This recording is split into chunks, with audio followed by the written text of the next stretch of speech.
Salut tout le monde, j'espère que vous allez bien. Bienvenue sur cette nouvelle review d'actualité autour de l'IA. Aujourd'hui, format assez court, une vidéo plus conséquente arrive demain, mais je trouve que c'est important d'analyser la vidéo que vous êtes en train de voir. C'est un JT dopé à l'IA et le résultat est impressionnant. Donc on est ok au niveau de l'introduction, n'hésitez pas à vous abonner si vous souhaitez plus de reviews d'actualité autour de l'IA et on est parti pour le premier point. Channel One, une startup basée à Los Angeles, a publié cette vidéo il y a quasi 48 heures et je vous passe quelques extraits.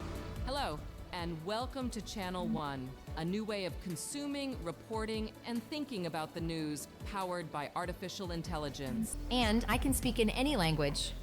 Για παράδειγμα, αυτή τη στιγμή μιλάω στα ελληνικά. O kung pinapanood mo ako mula sa Maynila, marunong akong magsalita ng Filipino.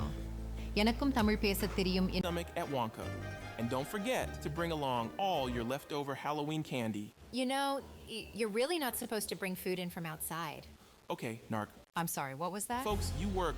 Donc l'objectif de la startup, être la première chaîne télévisée utilisant des présentateurs générés via des IA dans l'objectif de pouvoir traiter un maximum de news via ce format. Et une application est également prévue. Donc les éléments intéressants qu'on peut relever dans la démo, gestuelle des présentateurs réalistes, de longues séquences cohérentes avec de réelles vidéos, un montage professionnel, image IA plus zoom, traduction complète du JT disponible en d'autres langues et on a une traduction en gardant la voix originale. Je vous mets un extrait en français. French-speaking audiences. Vers 2h du matin, j'ai entendu un gros bruit, je me suis levé. J'ai vu que ça commençait, son toit commençait à se surélever. English. At around 2 a.m. I heard a loud noise, so I got up from my bed. I looked outside and noticed that his roof was beginning to lift up into the air.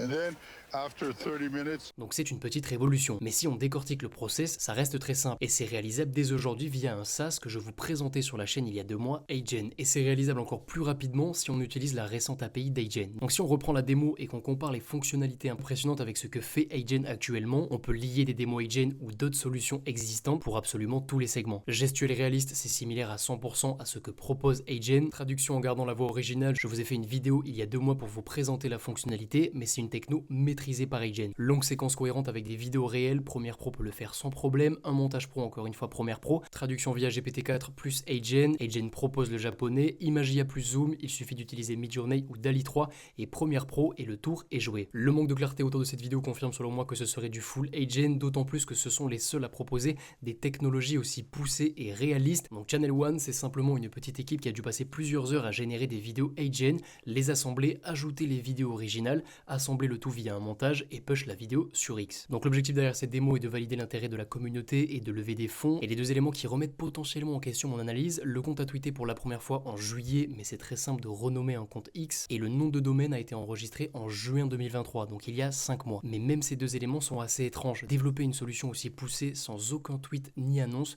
c'est très étonnant. Alors pourquoi Agen est pas une solution open source? Aujourd'hui, aucune techno d'après mes analyses ne bat Agen sur tout ce qui va être mouvement des lèvres, gestuel et traduction en gardant la même voix, donc ils ont une avancée importante et une API. Mais d'ici 6 mois, la communauté open source devrait avoir rattrapé son retard. Le process que j'utiliserai si je devais recréer Channel One, mais cette fois-ci réellement quasi automatisé, récupération des dernières actualités via une API quelconque, création d'un tableau JSON représentant chaque news. Pour chaque news via GPT-4, je procéderai à la traduction, au résumé, à la génération d'un titre et d'un script. Le script, je l'enverrai à un outil de génération de voix et je récupérerai l'MP3. Ensuite, j'enverrai l'MP3 à Agen, je récupérerai la vidéo, un peu de montage et on est good. Et on pourrait même aller plus loin en automatisant le montage. Une autre news assez impressionnante dans ce secteur, on aurait officiellement la première pub télé avec un avatar IA repéré au Japon. Donc soit ils ont incrusté un visage IA sur une personne qui a réellement effectué les mouvements en début de vidéo, soit ils ont utilisé un projet comme Animate Anyone en combinant avec du Runway, et Runway a d'ailleurs publié un guide sur comment gérer l'émotion sur les visages. Donc les impacts, réduction logique à terme des équipes, on aura besoin de moins de monteurs, d'acteurs, etc. Mais le côté positif, c'est que ça n'a jamais été aussi simple de monter une agence pub ou un média 2.0. Donc on arrive à la fin de cette petite review d'actualité IA, j'espère qu'elle vous aura plu.